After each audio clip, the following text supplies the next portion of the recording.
E nós vamos fazer contato com o professor do Departamento de Geografia da USP, do programa de pós-graduação em Ciência Ambiental, Wagner Ribeiro. Bom dia, Wagner. Bom dia, Glauco. Bom dia quem nos acompanha. Wagner, ontem a Justiça Federal do Rio de Janeiro, no início da noite, determinou na verdade, a volta atrás da revogação das normas de proteção ambiental que haviam sido definidas em reunião do CONAMA no dia anterior. Dentro desse cenário que a gente tem aí diversos ataques à preservação ambiental no Brasil, essa notícia é um alento, não? Não há dúvida, Glauco.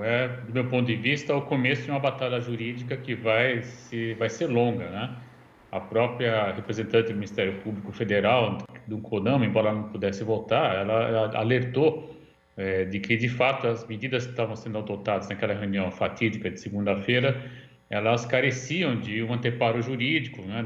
Várias normas não foram cumpridas e, além de tudo, né, se nós entrarmos na questão do mérito, que é o mais fundamental, nós estamos aí vendo claramente uma afronta ao artigo 225 da Constituição Brasileira, que tem claramente definido que nós devemos preservar o ambiente para gerações atuais e para gerações futuras. Isso é preciso sempre lembrar, né? Então, de fato, ao revogar preservação de mangue, ao revogar preservação de restinga, ao diminuir APP, mas também, eu preciso dizer isso, Glauco, ao liberar a queima de resíduos sólidos, agora há pouco a gente estava assistindo uma importante entrevista com a Marilu, no caso de Santos, enfim, entre outras medidas, né, entre outro pacote de maldades, eu diria, nós estamos assistindo aí, na verdade, a afronta claramente o artigo 225. Então, a juíza foi muito feliz na sua manifestação de ontem, embora ela ficou restrita à questão dos manguezais e da restinga, mas é preciso insistir e ampliar, né, essa luta jurídica para que os outros itens que foram aprovados,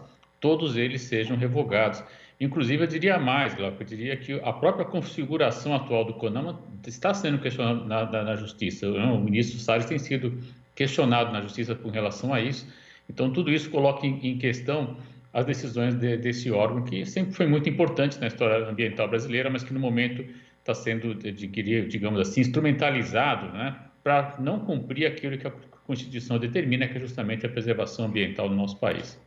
Agora, Wagner, para que as pessoas tenham uma noção exata do que significa isso, quais são os principais impactos que seriam sentidos no meio ambiente caso essas normas sejam de fato revogadas, como determinou o CONAMA? Veja, do ponto de vista do manguezal, Glauco, essa é uma questão muito importante que você está trazendo, que dá para a gente a oportunidade de esclarecer a importância dos manguezais, né? Nós estamos falando ali de um berçário. O manguezal ele tem uma característica muito interessante, que é essa conjunção de água doce com água salgada, entre outras características, né? Isso faz com que uma série de micro-organismos sobrevivam ali. E eles são, na verdade, a base da cadeia alimentar, a partir da qual você vai ter alimentos para crustáceos, depois peixes, enfim, você vai ter todo o desenvolvimento da cadeia alimentar a partir do manguezal. Então, o manguezal, por exemplo, tem um papel extremamente importante em toda a cadeia produtiva e também na cadeia alimentar, porque uma coisa está relacionada, evidentemente, com a outra, né? Nós sabemos que aí o grande interessado na questão do manguezal é quem produz camarão, a famosa carcinicultura, que em geral é realizada junto à costa, e aí então, como regra praticamente, né, infelizmente se tira o manguezal para introduzir a carcinicultura. Já do ponto de vista da restinga, nós estamos falando de uma mata que se forma na linha de praia, né, na verdade um pouco antes da areia, vamos chamar de uma linguagem mais rápida, na parte plana da praia, né, antes de chegar à área mais montanhosa e mais elevada, e nessa destacadíssima essa vegetação, Cláudio, especialmente no Brasil, onde ela é ocupada por Mata Atlântica, pelo menos em grande parte da nossa faixa costeira, e ela funciona como um anteparo, especialmente nós pensamos hoje em mudanças climáticas, nós pensamos aí em elevação do nível do mar, então essa floresta, essa mata, ela tem um papel muito importante, né, de evitar que essa água do mar se prolongue, se projete, né, por uma área um pouco mais ampla do próprio continente.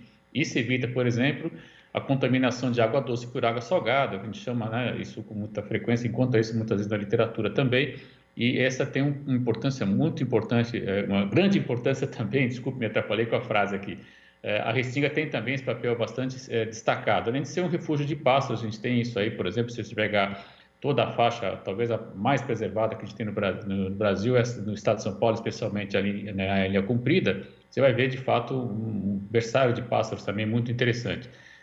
Isso para falar dessas duas áreas. Quando nós vamos falar em APP, área de preservação permanente, são os topos de morro, as faixas que estão junto aos corpos d'água, também tem um papel destacadíssimo, né, Glauco? Nós sabemos que a mata ciliar, ou seja, aquela mata que ocorre junto aos rios, ela tem um papel muito importante. Ela evita, por exemplo, né, a erosão, ela evita, por exemplo, a conter enchente, né, ela possibilita uma melhor qualidade de vida, porque ela renova o ar junto a essas áreas também.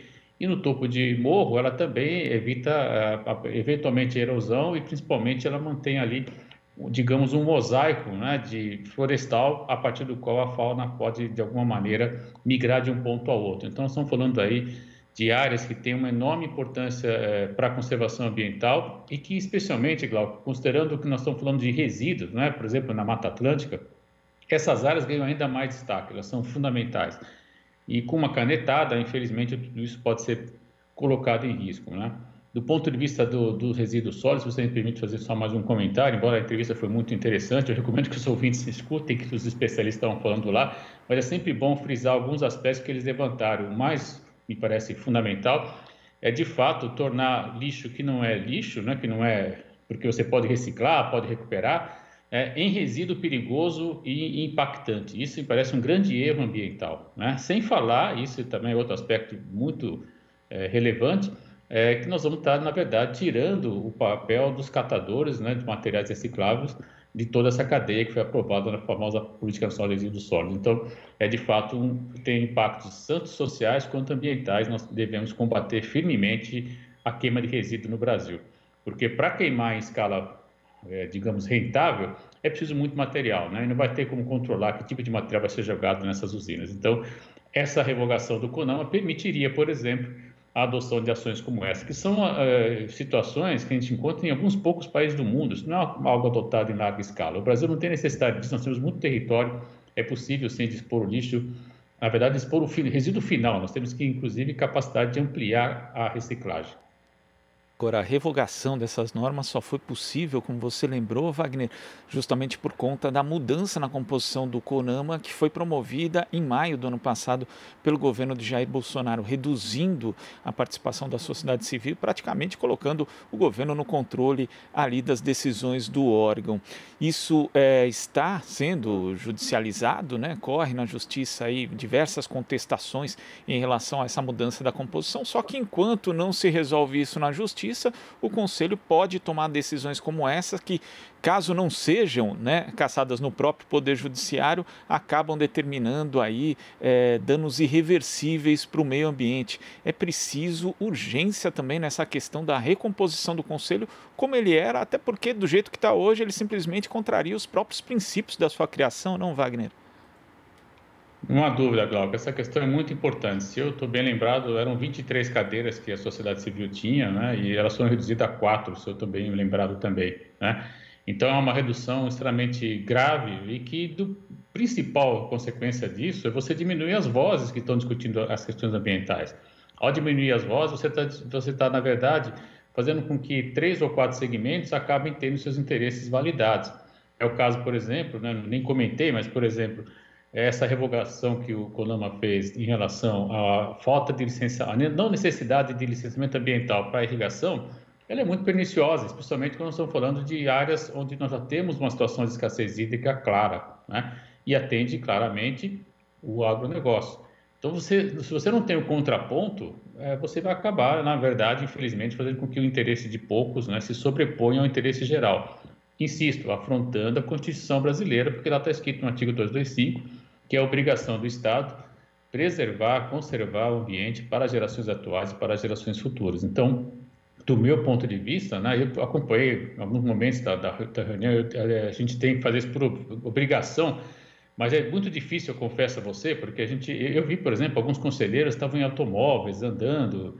Eu não sei como é que alguém consegue se dedicar, não é, a uma reunião tão relevante como essa, acompanhando uma reunião por celular de automóvel. Talvez seja uma capacidade além da minha, né? Mas, enfim, eu acho de fato muito preocupante isso, porque, inclusive, do ponto de vista, demonstra que esse indivíduo nem tinha agenda, né, para participar da reunião. Porque você não participa de uma reunião tão importante como essa fazendo outra coisa de carona no automóvel, do meu ponto de vista. Então, isso são exemplos, né, de quem está atualmente. Eu nem sei quem são os indivíduos, tá? Não vou nem me preocupei em identificar, mas mais de um, quando abria a câmera, você via.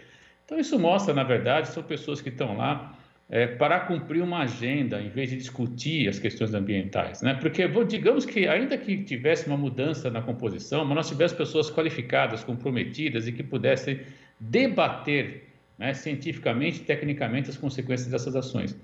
Seria impossível aprovar, porque são ações que elas comprometem claramente a conservação ambiental no Brasil. Então, diante disso, né, nós temos que rever a composição e rever, inclusive, quem está sendo indicado, né, porque, ao que parece, eles estão lá, aí sim, para bater carimbo chapa branco, que é lamentável. São exemplos que você cita que mostram que na prática é um jogo jogado, né? O governo ali jogando junto com interesses econômicos que a gente sabe que são poderosos e simplesmente para impor a sua agenda que infelizmente é antiambiental hoje, Wagner. Uma dúvida, isso foi anunciado, né, Glauco? Nós comentávamos lá durante a campanha, nós fizemos também destaque na ocasião em maio do ano passado, quando houve essa mudança no CONAMA. Ou seja, nós estamos assistindo, né, ao longo desses anos a preparação para essa ação que consolidou-se agora na segunda-feira. Felizmente, a justiça brasileira deu uma resposta rápida, mas é preciso insistir, porque há outros aspectos que ainda não foram analisados, né? E nós temos hoje aí, foi até comentado na entrevista com a Melu também, né, todo um segmento que está sem mercado na Europa e também em partes dos Estados Unidos da América e em alguns países asiáticos, que é o segmento de incineração, que está louco para arrumar novos mercados. E o Brasil vai passar a ser, então, um receptor, eventualmente. Tem até a Luciana Zigo, que fez o mestrado, hoje já é pós-doutora, mas fez o mestrado, né, nos anos 2000, discutindo essa questão. O Brasil pode se tornar um receptor de material de lixo, né, vamos dizer assim, para poder garantir escala e queimar, né, o que é de fato um absurdo, né, no Brasil, como um país como o nosso, se tornar, na verdade, um receptor de resíduos para gerar queima, né, e com isso garantir que essas empresas que não têm mais mercado no cenário estadunidense, especialmente europeu, tenham o que fazer aqui no nosso país, né? Isso é muito duro, né, lamentável. Eu confesso que quando eu fui do Conselho Municipal de Meio Ambiente, Glauco, lá no final dos 90, começo de 2000 também, votei contra a instalação de uma usina. Não é bem o queima, é um processo um pouco diferente, né? Mas é por aquecimento também de resíduo de saúde no município de São Paulo. E naquela ocasião foi até ameaçado de morte. Hoje eu posso falar isso com tranquilidade, mas gerou muita inquietação. Eu estava fazendo uma análise política, evidentemente, sempre, mas fundamentalmente uma análise técnica, uma análise científica, né? Nós questionávamos por que uma usina como aquela tinha que estar junto à USP, próximo ao CEAGESP. Ela está lá operando, inclusive, ainda hoje, né? Me parecia, na ocasião, o pior lugar para se instalar uma usina dessa ordem, uma usina de resíduo de saúde. Isso acabou sendo, enfim, fomos lá votos vencidos, etc. Houve uma certa repercussão na imprensa naquele momento. Eu fui depois conversar com o reitor da USP, com vários representantes do CREA, eu era representante do CREA na época. Tive muito apoio, felizmente, né? Essa ameaça não se consolidou, felizmente, mas ao mesmo tempo são maneiras que se usam, né, para dar um cala-boca na sociedade, e nós não podemos aceitar esse tipo de situação, né? Não é possível. Então nós estamos aí, de fato, diante de um momento de enfrentamento duro e que tem que ser feito com muita cautela, ao mesmo tempo com muita ciência, muita tecnologia, né, muito conhecimento. Nós temos esse conhecimento, essa ciência hoje, para discutir as alternativas. Por isso que eles não querem discutir, né, Glauco? Eles não querem discutir porque sabem que se abrir a palavra, eles não conseguem convencer. Então, qual é a estratégia? Mudamos a composição e fazemos passar a boiada, né? Sem discussão. Sem discussão, até porque também nesse caso da preservação ambiental o governo é extremamente anticientífico. Wagner, muito obrigado pela sua participação aqui no Jornal Brasil Atual e até a próxima. Até a próxima, Glauco. Conversamos aqui com o professor do Departamento de Geografia da USP do Programa de Pós-Graduação em Ciência Ambiental, Wagner Ribeiro. Você está ouvindo Jornal Brasil Atual. As notícias que os outros não dão.